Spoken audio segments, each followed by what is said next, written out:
Hello. Hey, you wild women.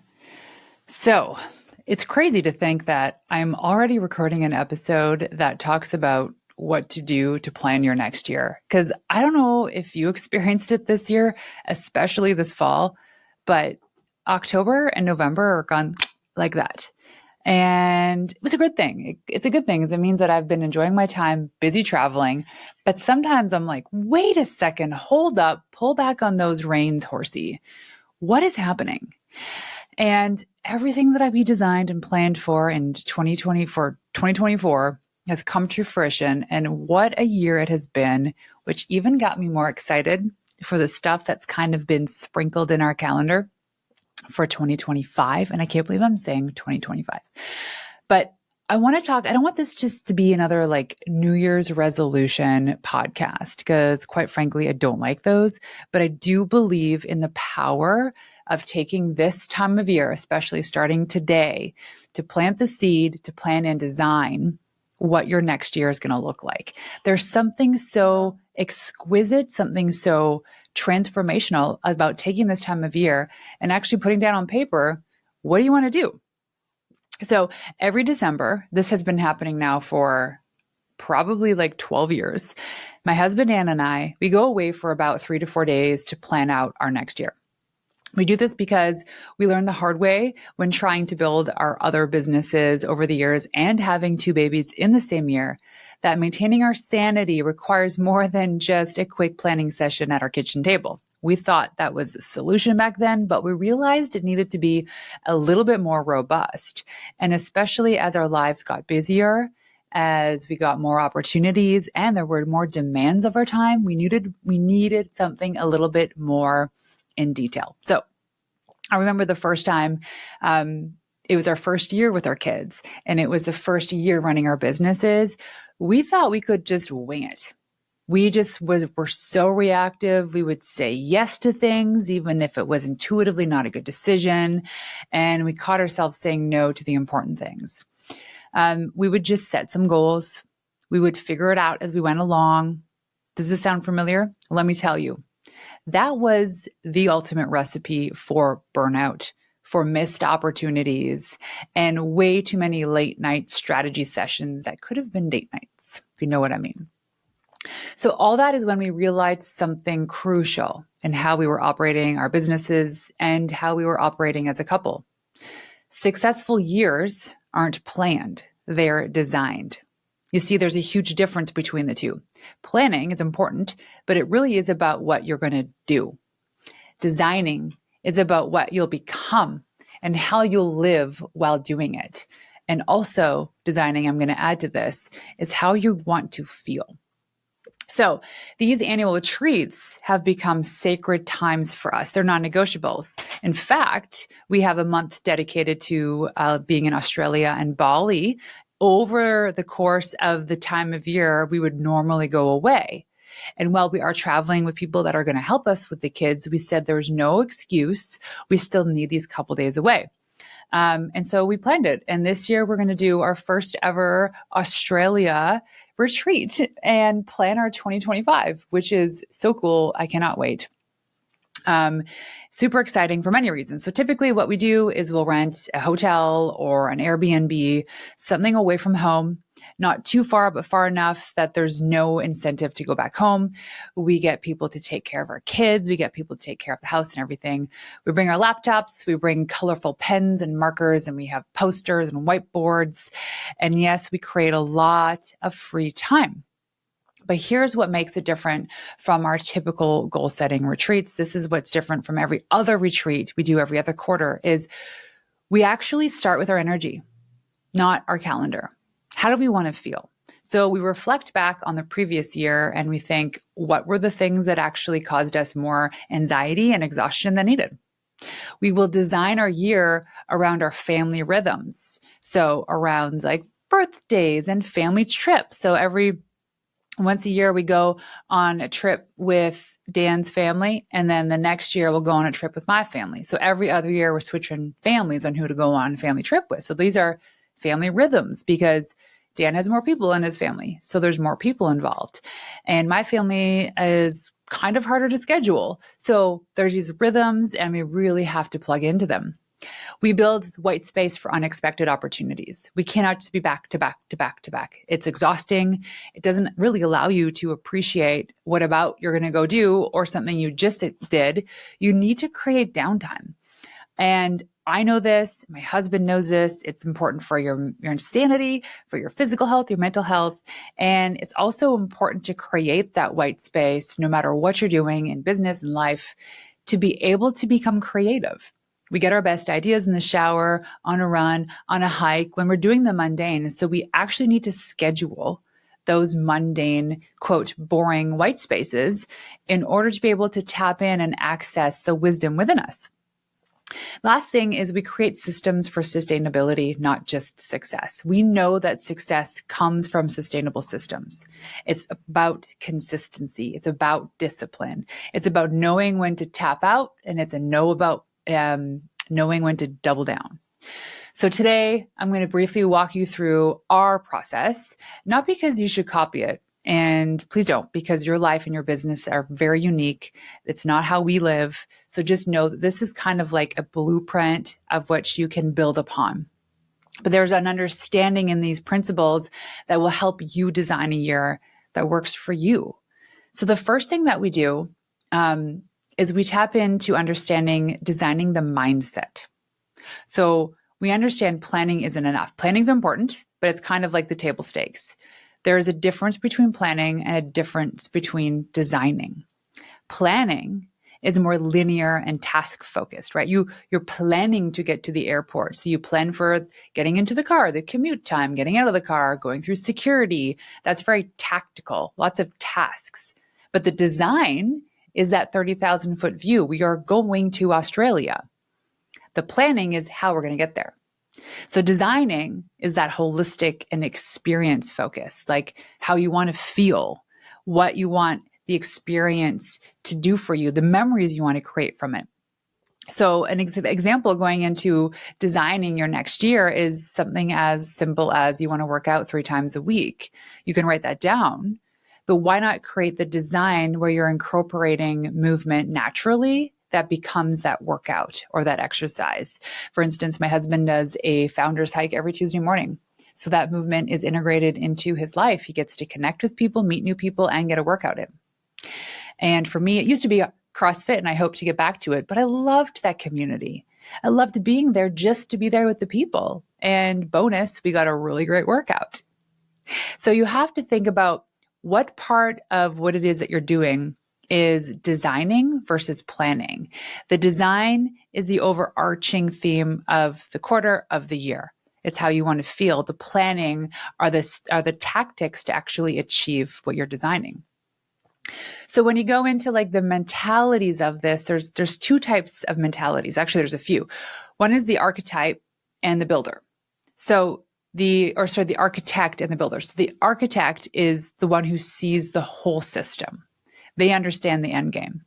The builder is the one that actually focuses on the building, pouring the foundation, right? Building the frame, putting in the windows. You need both. But you need to start with the architect. So one of the filters we use is called the F yeah filter. We get asked to go to places all the time, whether this is dinner dates, lunch dates, like speak on stages, go to retreats. We get asked to do a lot. And we know intuitively if it's like a gut hit of absolutely heck yes, we want to do it, then we do it. And that's kind of the thing that gets penciled in as a big rock. And we pencil in a lot of things, but there's very few things that are in pen.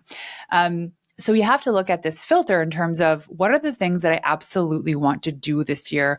What are the things that I want to experience? Who do I want to become?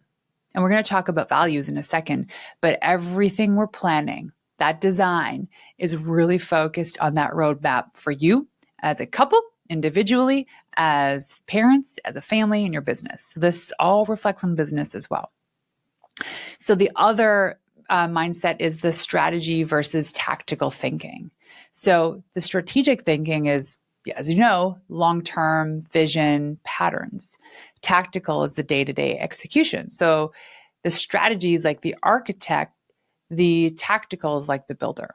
You have to find the right balance for your style. So you can't always be in the driver's seat for strategic thinking, because that means that you have a lot of great ideas, but there's nothing being built. There's no action being taken.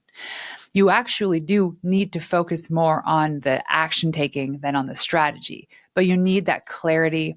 You need that space. You need the understanding of what it is you want to experience next year in order to create the strategy so that you can build the foundation. So there are some common design mistakes that we've made that I've noticed over the years too, and I jotted them down. So one is the overloading your year. So what we do is we look at every single thing that we could possibly do in a year, from something we're doing, we're hosting, we're creating, important events like birthdays and whatnot, anniversaries. And then we take all the things that we've been invited to and we kind of plop them in, right? Like Plinko, and we fill those spaces. And then we look around those spaces and we see, is there space around it for rest? Is there space around it to properly travel without it being frantic? Are we missing something important because we said yes to this, right? When you overload your year, you don't allow that space for new things to come in. So there is a myth of more is more. Don't do it. There is white space that is crucial. And you have to build those buffer zones. Maybe there are seasons where things are back to back to back, and that's okay. If that's the case, you need the buffer zone. You need to build in those bumpers so that allows you to course correct if something goes sideways, because it will go sideways. Another big mistake people make is copying others' blueprints. And I know there's a lot of really awesome people online, Mel Robbins, Amy Porterfield, Jenna Kutcher, you name it. They have incredible plans and strategies that they follow for how they create an epic year. But you aren't them. They aren't you. They've maybe achieved more. They've achieved something different than you want to achieve. So you cannot carbon copy what they've already planned. You can be inspired by them just like you can be inspired by this, but don't do what other people are doing unless it's directly in line with your values. So most successful routines, for example, they won't work for you. You need to find your unique rhythm, and you need to adapt your own strategies to your life. So it's about testing. It's like looking back. What sucked this year? Where did I fail?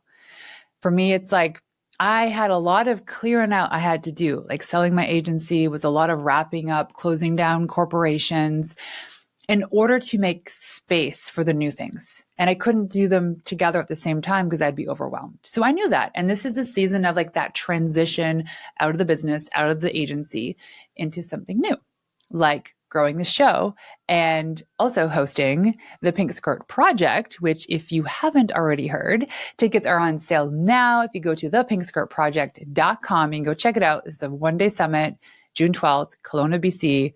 You have to come. Early bird tickets are done December 31st, so you have a month. I'd go. Maybe this is a gift for you or for somebody you know that wants to come out, but go check it out. I wouldn't be able to do this event had I not kind of cleared out the clutter from the year before. So we don't always need a fresh slate to start, but we definitely need some crap off our desk in order to be able to put new things down. The other mistake I see people make is ignoring natural rhythms. Understanding energy cycles, especially as women. Like, let's not ignore the fact that we have these cycles as a woman. And there are times in the month that things are not great. There's just certain things that probably won't work as well. And we know this. Don't deny it. Don't ignore it. It's not an excuse, but it's a reason. And I think you just need to double down on the fact that your body can't always operate at that same level during certain weeks of the month. And that's okay. And some of it's unpredictable. Like if you're like me, cycles are so unpredictable. And then there's some of you who have it like to the minute, you know, things are going to happen. And if that's you, or you have a general understanding of your body, use that to your advantage. Know when to double down at the gym, know what events you need to be attending or when to back off, and schedule that white space in your calendar. So there's things like working with your chronotype. There's also seasonal alignment strategies. I don't know about you, but when the kids go back to school in September, I find that to be the new year. It's a business new year because the kids are out. It's like summer's kind of coming to an end. So the nights are getting darker. The air is getting cooler. it's like a whole new season begins. And then people are go, go, go for September, October, into November. Things start to slow down. December is kind of a wash. And then it kicks up again in January. So if the world is resting, use that as an opportunity as well to rest. Use that as an opportunity to plan, to strategize, to design your life. And then the other, probably most important part of all of this is how people miss the integration. They spend these days and hours building these incredible plans and they don't actually do anything with it. They're like, here's my New Year's resolution, or here's my plan for 2024. Do they ever revisit it? No. Do they ever go and have an assessment of how far they've come? Are they actually in alignment with their values? No. The problem most people do is they just don't take action consistently. So there's a lot of like compartmentalized failures. There's a lot of the power of overlapping systems. And there's a lot of losing energy between context switching. There's a lot of putting too much in your calendar and not realizing how much action actually needs to be taken because you're too busy doing. And if you're too busy doing too many things, then you're going to be mediocre at all of it at best. So really quick system we follow, and we modify this every year. It's not the same plan we've used 10 years ago because we've changed, our lives have changed. Just know that that's a part of the process, is the refinement of how you plan your next year.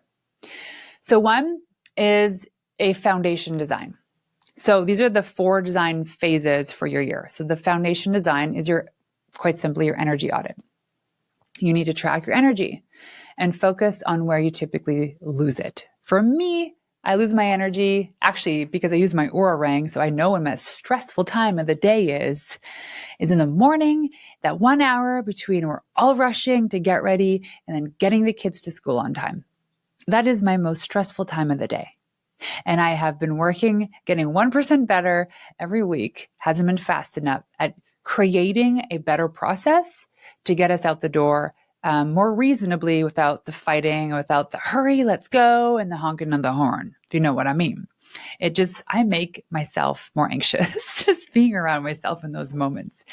And so when I look at that, I'm like, oh, so this year what I did was I asked Betty, our house manager, I was like, hey, instead of 1 early morning a week, can you do 2 early mornings a week?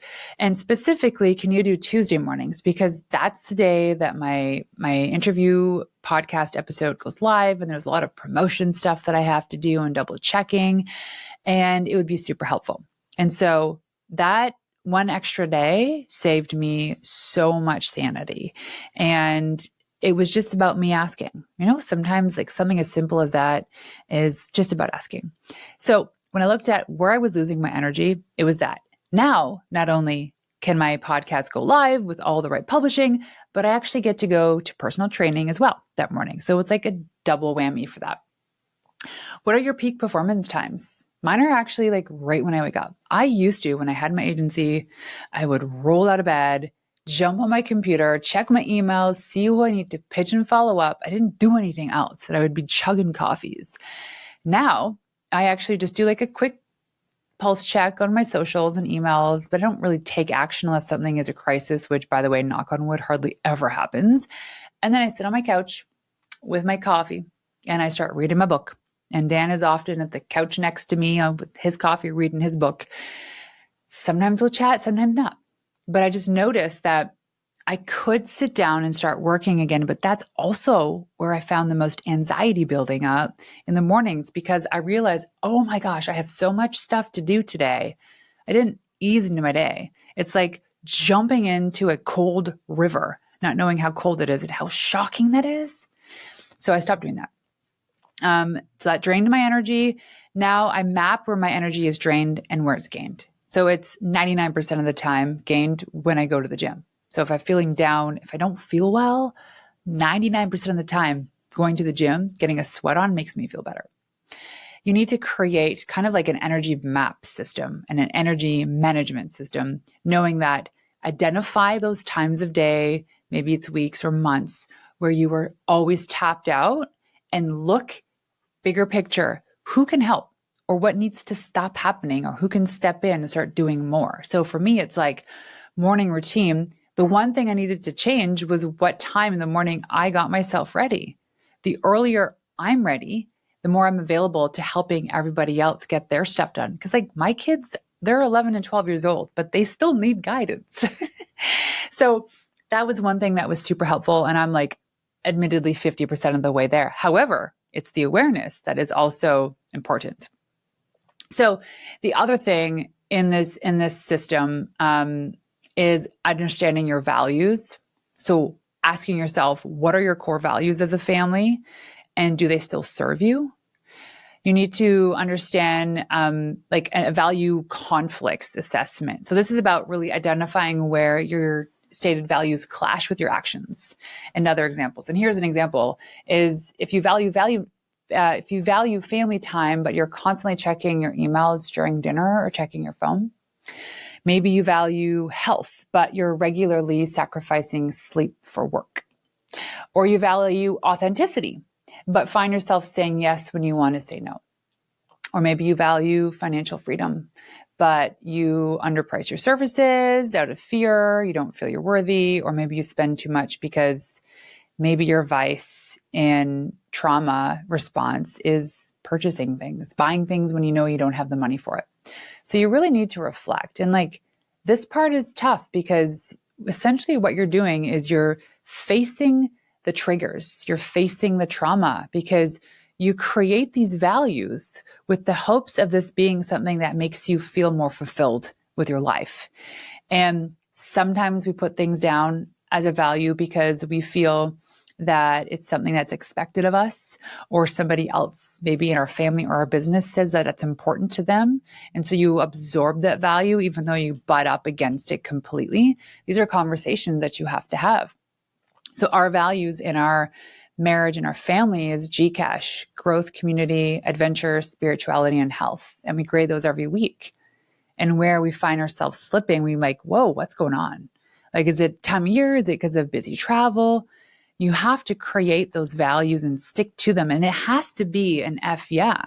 It can't just be like, well, this is what my husband wants. And I don't agree, but I don't want to have the fight. So we'll just put it on there. Nuh-uh.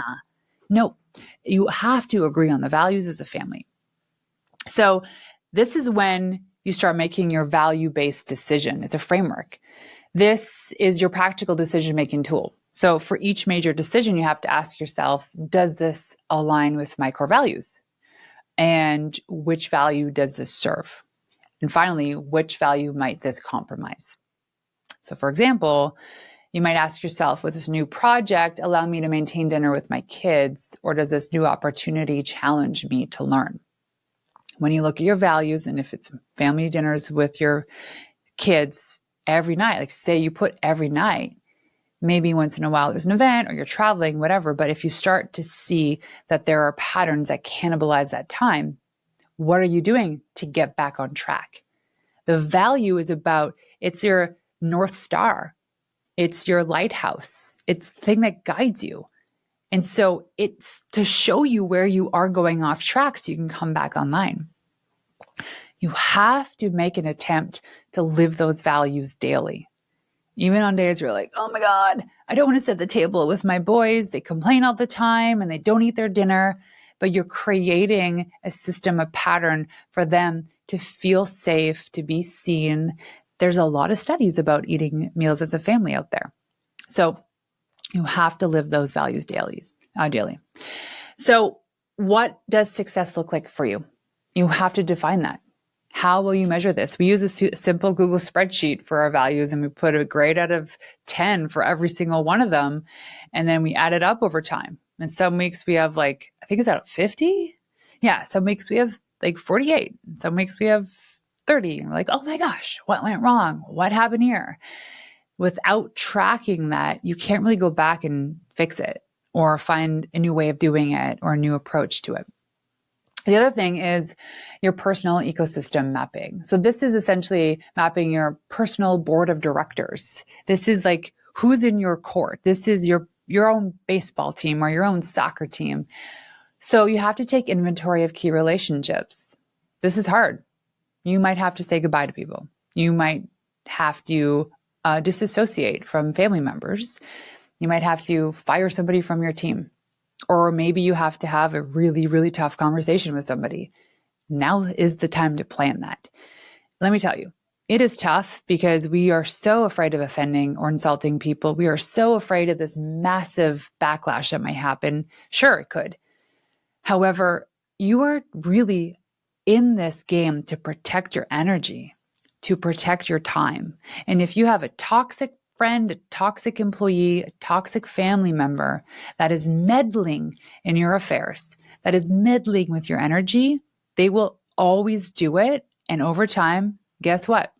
It gets worse. It's guaranteed to get worse. So have that conversation with them or let them go. It's as simple as that. You have to make the decision, though. So the other thing is like your support system design. So who are the therapists, coaches, people that you actually need to help you get through stuff? Is there issues with your kids? Maybe they need a therapist. Do you need help? You have to craft that plan, and those people need to be integrated into your life. You need resource assessment, your finances, your time, your energy, your health. Where are you? Financially, if you're in a very crap situation, you can come out of it. You just need to be aware. And you also need to know, where is this leaking? Is it something that I'm doing? Is it something that he or she is doing? Are we saying yes to too many sports? And now before you know it, we're spending $30,000 a year on soccer gear and hockey gear, and it doesn't make sense because our kids don't even like the sport? You have to create those assessments and really double down on where things are leaking. And then this is something I love, and probably the most important thing is creating a growth environment. So growth environment creation strategy. Where are you most productive, and can you protect that? How are you preserving your ideal home environment? I used to work from home, and I just found out for the longest time, I got so preoccupied with hearing the dog or hearing Betty downstairs or understanding that laundry needs to be done that I got busy doing like the fluffy stuff around the house and actually focusing on work. So I've been at the Martell Media Studio now for 3 months, and I have been the most productive. This environment is productive for me. So phase two, that was phase two. That was phase one. So phase two is your time architect. So you're looking at your year and seasons, right? There's business activities that align with your energy. You have to map out your high intensity periods and your recovery phases. So I have this big event coming up in June, and I've never done such a big event. Remember, June 12th, 2025, the Pink Skirt Project. Go to thepinkskirtproject.com and get your tickets. And because I've never done this before, I really put in a lot of heavy lifting to create the foundation. So the vision for it has been in my mind for years, but to create the foundation to get this done. And I think a lot of the puzzle pieces are there. They're just not in place yet. I think most of the heavy lifting is done. I'd say, I don't know, maybe 60% of it. And again, I don't know. But it's a season knowing that now I got to get as much done as possible so that leading up to the event, I'm not stressed, that everything that needs to be ordered and shipped has been delivered, that everybody has their hotel rooms and everything is set. So the other thing too is understanding the seasons of the actual seasons, where, I mentioned before, the business New Year is in September. Where in your life are you most productive? What industry are you in that you need to double down on things? We used to have Staples as a client. This was years ago, and they were the busiest all summer because they're known for their back to school season. And all the news flyers and all this stuff was happening in the summertime. And I told myself, I'm I would never want to work at Staples corporate because I wouldn't be able to get summer vacation because it's the busiest time of year, as a joke. But it's actually reflective of the seasons in business for me and for you too. So you need to plan your launches and your breaks around family time, life, and commitments. Dan used to, when he had his big events, he used to do, and he's done this sometimes, and it was so stupid, where he'd do a vacation before his big event. And then he realized he needs to do the vacation after his big event. And when he was first starting SaaS Academy back in the day, and he was hosting his first 100 or 200 person event, he would come home so overwhelmed from hosting these events that I finally told him one day, you need to take 1 or 2 days break afterwards, go on a mini vacation, but don't come home until you've let all that rage, anger, and anxiety out. And he'd go away. And it got to the point now where he's just built the muscle that instead of it being a solo retreat, that's when he builds his vacations. And he knows when events are happening in his business. So part of the Big Rocks is looking at my events, his events, planning our vacations and downtime after those. And it's just kind of like it's a perfect little sequence. So the other thing you need to do is your 90-day power periods. So these are looking at your quarters. What's happening this quarter or next quarter? So Q1 in 2025, Q2, what are they? What are the big things? What are the major themes? What are the metrics that you need to find for success? Are you building in reset points? Example is if you're publishing a book, what are your 90-day sprints? And realistically, when it comes to book publishing, the promotion needs to be starting at least 6 months out. This is also true for products and services, is you need to have that window that's a minimum 6 months so that you can get on podcasts, record episodes, all that stuff. 90-day power periods allow you to really tackle those things in sprints. And then you have to come even more micro to understanding what your integrated week looks like. This is designing your ideal week templates. It's balancing deep work with connection time. It's including white space and opportunities. And this is like energy management versus time management. What does your calendar look like? Do you actually have it scheduled? Are your big rocks scheduled in? Like you need to put this in your calendar. Imagine having a public link out there where people can book your time any time of day based on how you've made your calendar available. Are they booking it during dinner time or during your workout or during important deep work time? Protect that time and then keep refining it as this becomes second nature. So the next phase is growth systems. So this is about like learning and development, team and support. What skills do you have to acquire this year? What support are you needed in your business? Because as you acquire those skills and your business grows, what support do you need? What investment strategy do you need? This is like not a money investment, but a time investment, an energy investment. Is it looking at a new diet, or sorry, I should say meal plan, a new workout routine? Is this looking at maybe you are investing into new products in your company or new software or new team members? But really it's about learning and developing. Who do you need? Who do you need to become? What is your implementation plan? And then coming into team and support. What resources are required for that next level? What key roles do you need to fill for the next level? What systems do you need to build, or what do you need to burn down? How do you automate everything? Automation. So if you do come to the event on June 12th, the Pink Skirt Project, my dear friend Callan Faulkner is an AI whiz, and she is bringing to the table an incredible talk about how to automate your business. And this isn't like crazy tech skills. This is anybody can learn how to do this because I've seen it before. AI has the capacity of automating so much for you, and most people are not doing it. They're ignoring it because it intimidates them. So I urge you to start automating things. So the last phase is your weekly implementation. So this is what I do. Every Sunday, I just take a quick peek at a glance. What does my week look like? And sometimes I use this as an opportunity to cancel meetings altogether. I'm like, why? I don't want to meet this person. Why do I need to meet them? Cancel the meeting. Sometimes it means putting in more me time, or maybe it's like, oh crap, sales are down. So I got to start doing the activity that I know leads to more sales. So Sunday planning so that you go to bed rested, so you don't get the Sunday scaries, so that you wake up the next day excited for Monday morning. This is about your priorities. It's about your energy alignment. It's about adjusting for the unexpected. It's about celebrating progress. What are your wins? Like, hello, are you down 2 pounds? Did you lift heavier? Did you score or land another deal? That's amazing. So daily integrations are like your morning power routine. What works for you in the morning? And like, let's not talk about the hour-long routine. For me, get up, I roll out of bed, write in my 5-minute journal, and then I do a little card reading, like a tarot card reading, and I sip my water. That's it. Boom, intention set. Sometimes it's great, sometimes it doesn't.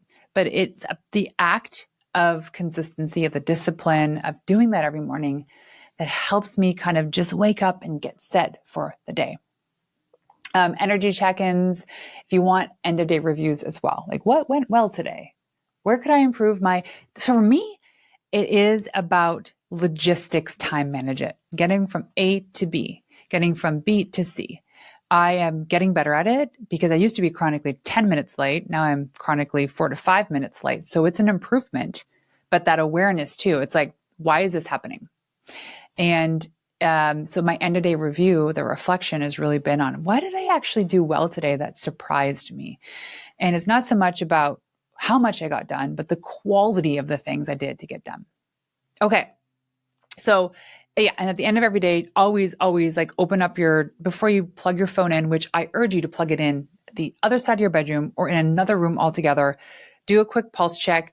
Who needs me first thing in the morning? What does my day look like? Because then maybe like me, you can start planning what you need to wear for the day. Maybe you can lay out your outfit, but also know what is needed if you leave the house.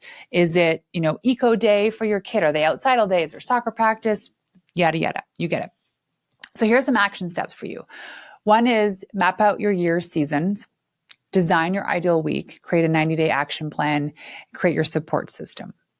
This is an idea of what works for us. So in those 4 to 5 days that we're gone, or 3 to 4 days at our retreat, we plan this. We often do this either the end of the first day or the beginning of the second day because you need time to just relax into it. So, we'll go out for dinner, we'll go work out, then we'll plan. And we set a timer, hour-long intervals, right? The big thing is the calendar. The calendar is, here are the things that I'm saying yes to. How can we support each other, right? Because you're a team. If you're doing this with a partner, you're a team. You should be supporting each other. And then it's really about quality time. It's about spending time together. It's about confessions if you want to. It's about deep connection. But really, it's about looking at how do you want to feel? What energy do you want to have? What are the big things you want to achieve in the next year? Make a plan for it. Doesn't mean it has to be the thing. Like if you're like, I want to run a marathon by the end of the year, and you're like 2 months into training for it, and you started CrossFit and you realize you like CrossFit better, it's okay to change your plan. It's totally okay. That's why almost everything's in pencil. So remember that a well-designed year has room to breathe. It's not about filling every moment. It's about creating space for magic, because we know magic happens sometimes in the mundane. Magic happens when it's not scheduled. It's all about moving consistently toward your vision. And don't create values. Don't create a plan or a strategy based on what is expected of you. You create one that you want. So once again, if you're interested in coming out to the Pink Skirt Project, early bird tickets on sale till December 31st. Go to thepinkskirtproject.com. Also, if you haven't had a chance to review the podcast, it would mean so much to me. Leave some stars and some words wherever you tune in.